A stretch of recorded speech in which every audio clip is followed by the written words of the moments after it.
আপনি যদি মনে করেন এই বিশাল লাউয়ের মাচা শুধু একটা সবজি চাষের জায়গা, তাহলে একটু থামুন, কারণ এই মাচার নিচে এখনো একটাও লাউ ঝুলছে না, শুধু সবুজ গাছ আর সেই গাছকে ঘিরে বিশাল একটা মাচা। কিন্তু কয়েকদিন পর এই একই জায়গায় চেহারা বদলে যেতে পারে, মাচার নিচে ঝুলতে পারে একের পর এক লাউ।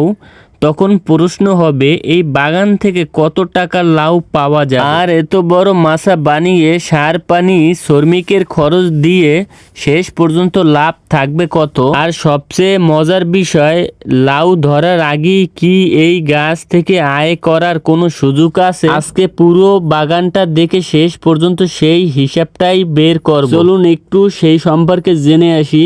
দেখুন গাছগুলো কিভাবে পুরো মাচার উপর ছড়িয়ে পড়েছে, একটা একটা লতা মাচা ধরে এগিয়ে যাচ্ছে। আজ হয়তো এখানে লাউ নেই, কিন্তু একজন কৃষকের চোখে এই জায়গাটা শুধু সবুজ গাছ নয়, তার চোখে এখানে দেখা যাচ্ছে ভবিষ্যতের ফলন। আজকের পরিশ্রমটা আসলে কয়েকদিন পরের ফলনের জন্য। আর এখানেই কৃষি ব্যবসার প্রথম শিক্ষা, আগের বিনিয়োগ পরে ফলন। কিন্তু একটা প্রশ্ন থেকেই যায়, গাছ বড় হচ্ছে মানেই কি ফলন ভালো হবে? একদম না। গাছকে সুস্থ রাখতে পানি, সার, পরিচর্যা সবকিছু ঠিক রাখতে হবে। রোগবালাই দেখা দিলে দ্রুত ব্যবস্থা নিতে হবে, কারণ একটা বড় বাগান তৈরি করতে সময় ও টাকা দুটোই লাগে। আর যত বড় বাগান তত বড় ঝুঁকিও। তাই এখানে শুধু একটা প্রশ্ন নয় ফলন কত হবে, তার সঙ্গে আরো একটা প্রশ্ন, বাজারে তখন দাম কত থাকবে। লাউ ধরার আগেই আরেক সুযোগ। এখন আসি বাগানের আরেকটা দিকের কথা। লাউয়ের জন্য অপেক্ষা করার পাশাপাশি উপযুক্ত কচি ডাগা ও শাক থেকেও কিছু আয় করার সুযোগ থাকতে পারে।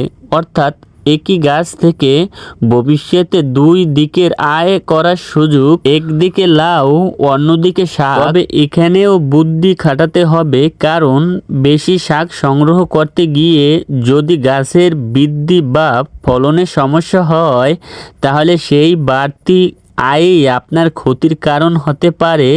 তাই কৃষি ব্যবসায় সবচেয়ে গুরুত্বপূর্ণ বিষয় হলো এখন কি করবেন সেটা জানা। এবার কল্পনা করুন কয়েকদিন পরের দৃশ্য। আজ যেখানে শুধু গাছ আর মাচা দেখতে পাচ্ছেন, কয়েকদিন পর এখানেই হয়তো মাচার নিচে ছোট ছোট লাউ দেখা যাবে। তারপর সেই লাউ বড় হবে, একদিন কৃষক লাউ তুলবে, ঝুড়ি ভরে যাবে, তারপর সেই লাউ যাবে বাজারে। কিন্তু এখানেই গল্প শেষ নয়, কারণ বাজারে লাউ নিয়ে যাওয়ার পর আসবে সবচেয়ে গুরুত্বপূর্ণ মুহূর্ত, দাম। একদিন যদি দাম ভালো থাকে আয় বাড়বে, আবার দাম কমে গেলে একই পরিমাণ লাউ বিক্রি করেও আয় কমে যেতে পারে। এবার আসল রহস্যের হিসাব, চলুন একটা উদাহরণ দিয়ে হিসাবটা বুঝি। ধরুন এই বাগান থেকে 500টি লাউ পাওয়া গেল, প্রতি লাউ গড়ে 30 টাকা করে বিক্রি হলে মোট বিক্রি 15,000 টাকা। এর সঙ্গে শাক বিক্রি থেকে যদি বাড়তি আয় আসে, তাহলে মোট বিক্রি আরও বাড়তে পারে, কিন্তু 15,000 টাকা মানেই লাভ নয়। এখন বাদ দিতে হবে বীজ বা চারা, সার, মাচার খরচ, শ্রমিক, পানি, পরিবহন এবং অন্যান্য খরচ। ধরুন সব মিলিয়ে খরচ হলো 7,000 টাকা। তাহলে 15,000 টাকা বিক্রি থেকে 7,000 টাকা খরচ বাদ দিলে থাকে প্রায় 8,000 টাকা।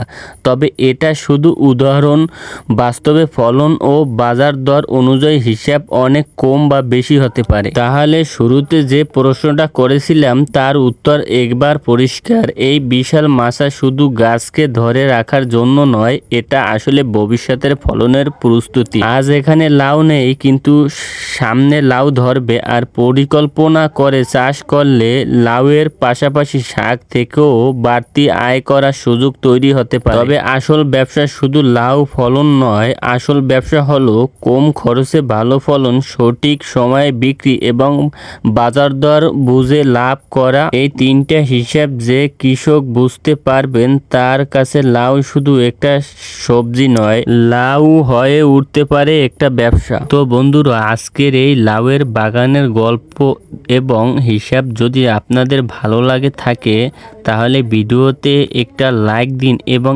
এমন বাস্তব কৃষি ও ব্যবসার ভিডিও পেতে আমাদের এই চ্যানেলটি সাবস্ক্রাইব করে পাশে থাকুন। আর একটা কথা মনে রাখবেন, ব্যবসা যতই করি রিজিকের মালিক আল্লাহ, তাই হালালভাবে ব্যবসা করার পাশাপাশি আমাদের নামাজের প্রতি যত্নবান হতে হবে।